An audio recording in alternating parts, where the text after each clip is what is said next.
And, I'm laying there, and all of a sudden I hear something really heavy, like stomping and running.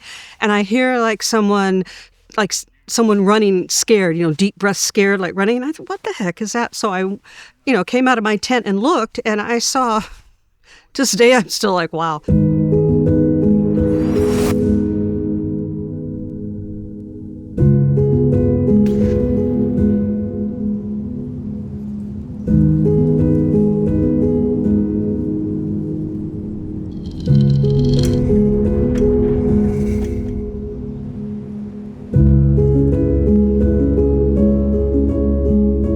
My name is Sher. I'm from Port Angeles, Washington. When I was in elementary school, 4th grade, 5th grade, we all had to make books and write a story. And for some reason, my story was called The Adventures of Bigfoot.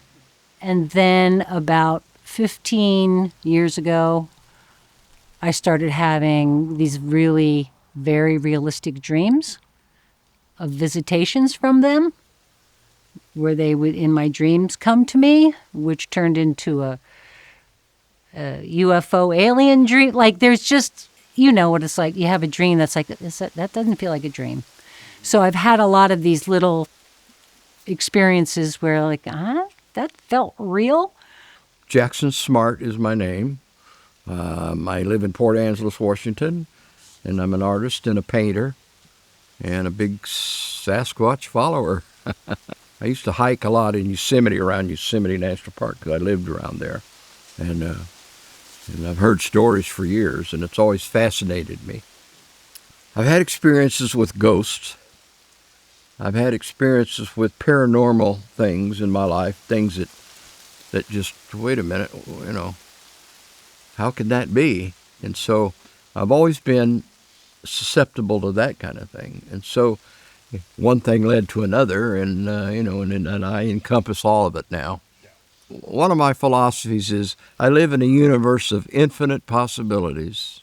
My experience that I had was actually probably 2013, down in the Siskiyou Mountains in Oregon.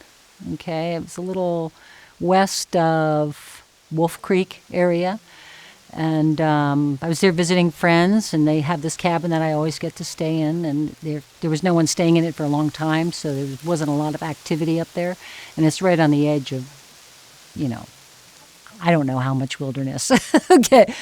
Anyway, so I was staying in this little cabin as my usual routine. I'd get up really early, make my coffee. It was still dark, just getting light. I go out on the back deck, have my cup of coffee. Again, it's still pretty dark, just getting light. And I walk out the back deck, and I hear this crunch, crunch, crunch, crunch. I'm like, what? And, your brain just, you're trying to figure it out. What is that? What is that? It's 5 o'clock in the morning, or whatever time it was. I don't know. Who would be walking here? The neighbor, this doesn't make sense. And I'm just trying to make sense of it. And all of a sudden, again, I'm in shock. So I'm still about to drink my coffee. I'm Linda Myers from Bremerton. I'm also retired military. And the reason I'm saying that is because I don't scare easily. And I always kind of look at things objectively. So when this incident particularly happened to me, I was at my property with a lot of wooded area, and it had become a very special place to me. Like when you get to the place that you call home, where you feel that comfort and you're connected. And so I'd been spending a lot of time with the trees and, kind of talking to the property. I'm your new owner. I want to be respectful of any and everything that's a part of this property. So I have a shed that's kind of directly across from me that's backed up against a hill with some trees and stuff. And I'm just kind of watching, and all of a sudden I see something kind of peek around the end. And I'm like, because my dogs are right there, they're with me. And so I'm just kind of watching, thinking maybe this is a shadow shift. My name is Mary Bethune, and I'm from Bremerton, Washington. I'm a paranormal investigator, so our team was up in Wellington area in Washington near Stevens Pass, and that is the location of a one of the worst train accidents, snow avalanche accidents in the United States. I think it was back in the 1900s, I believe. So the location is haunted. So we went out into this big, huge investigation, all that, and we had been camping. We were coming back about 4 in the morning, and we were camping. We were going back to the campsite. Now, I have to tell this part because it's significant. So as we're driving in, we look off to the side and we see these people at a campsite. They have this huge bonfire and they're all naked and they're dancing around. So I said, well, okay, whatever. I know. That's what I said. So we get back to our tents. Everybody's settled in. And all of a sudden, again, I'm in shock. So I'm still like about to drink my coffee. And I look up and I see this being take one step and turn and look at me. And it was definitely an upright, I couldn't see the detail of a face, but I could see the outline, and I saw more of the details of the body. It wasn't so broad and big, but it was probably about 7.5 feet tall. But I could see the texture of the hair because of the light, because of it was like gray, but I could see little lines of darker. I could just see the texture of the hair. And it stopped, and it looked at me. It's just like a few seconds. And then it continued on, and I'm frozen. My coffee cup's still right here. One time, probably about 5 or 6 years ago, we were camping up on the Soul Duck, and with my son and my wife and I and son, and he was sitting down on the river. It was hot, and he was kind of sitting down, and the river was low, Soul Duck, at Clahalia Campground here. And he came running back and said, hey, I saw a Sasquatch. And I go, what? He goes, yeah. So him and I ran back down to the river and went down. And he was telling me about it. And he said, says he was sitting there on the rock and he saw some pieces of wood floating around. Then he looked up the river a little bit and saw a big hairy hand go boom like this and throw a big chunk of wood out in the river. So he said I snuck down and about 15 feet away maybe. Snuck down and stood on the bank and looked over, and there he stood. Big one, big Sasquatch. And so he says it was in the shadows, but he said he could clearly see it, but when it turned, it picked up the sunlight on its shoulder. It was, and it walked up the bank and off it went. But it took that one step, crunch, and then nothing. No crunch. It was gone. It took me a long time that morning to just, and I know what I saw.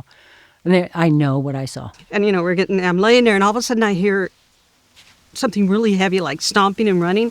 And I hear someone running scared, deep breath scared, like running. And I thought, what the heck is that? So I, came out of my tent and looked, and I saw, to this day I'm still like, wow.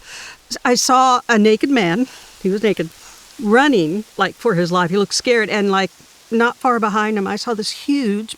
And it comes a little bit further into focus, and it looks like a Bigfoot. But it's not dark colored. It's kind of a lighter color, which kind of makes me think, well, maybe this is another light anomaly. So I'm still watching, and next thing I know, another one comes next to it, and it's shorter. And then another one comes around the corner. It ends up being 4 of them, and the shape is like a father, a mother, and children. And they stand there for it had to have been a couple minutes. And not far behind him, I saw this huge praying mantis being. And it was huge. It was it was 10 feet tall. It was huge. It was big. And it had the tail, and it was right after the sky. And I remember looking at that going, oh, that's got to be a puppet. It's a puppet. Yeah. It's not anything real. Yeah. But yeah, I was so stunned that I watched them run, through the campsite and off to the distance. And I just stood there I went back into my tent, and then the next day I went around and just kind of snooped around to see if anybody had heard anything or seen anything, and nobody had. So I know. I can't explain it. Yeah. That was one of the weirdest experiences I have ever had. I wasn't scared. I was more shocked. I'm convinced that they're interdimensional, first of all. Some of their DNA goes back to humans a long time back. So somewhere there's a connection there with humanity, but I think they're interdimensional. And I think they can phase in and out. They can hide behind a small stick, and not go. So, I've done a lot of reading, a lot of research, and so nothing is impossible to me. And I'm looking to see if there's shadow shift. They're just watching. And then all of a sudden this peacefulness came over me. It was like, we know you're doing the work for the property. We're happy you're here and that you're respectful. Through my journeys of learning about this and my experiences, I feel like, there's a lot of things that have to do with interdimensions and energy and frequency. So I think that sometimes people, I think who was saying about how Barb Shoop is a magnet. I think there are some people that are that way, or their energy, their frequency level is open to that, so they're going to have those experiences. But I am totally open to that. So that the more experiences, the better, as far as I'm concerned. I'm not a skeptic. I believe in lots of things.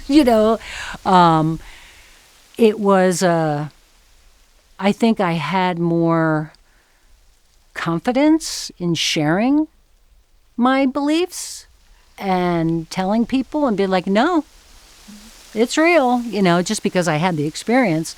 And it gave me the sort of a low-grade passion, to just keep pursuing, keep looking, going out, talking to people, meeting people, reading. I just had more confidence in it was a huge affirmation for me. Come to conferences like this. There are people that think and believe like we do. If you don't talk about it, it didn't happen.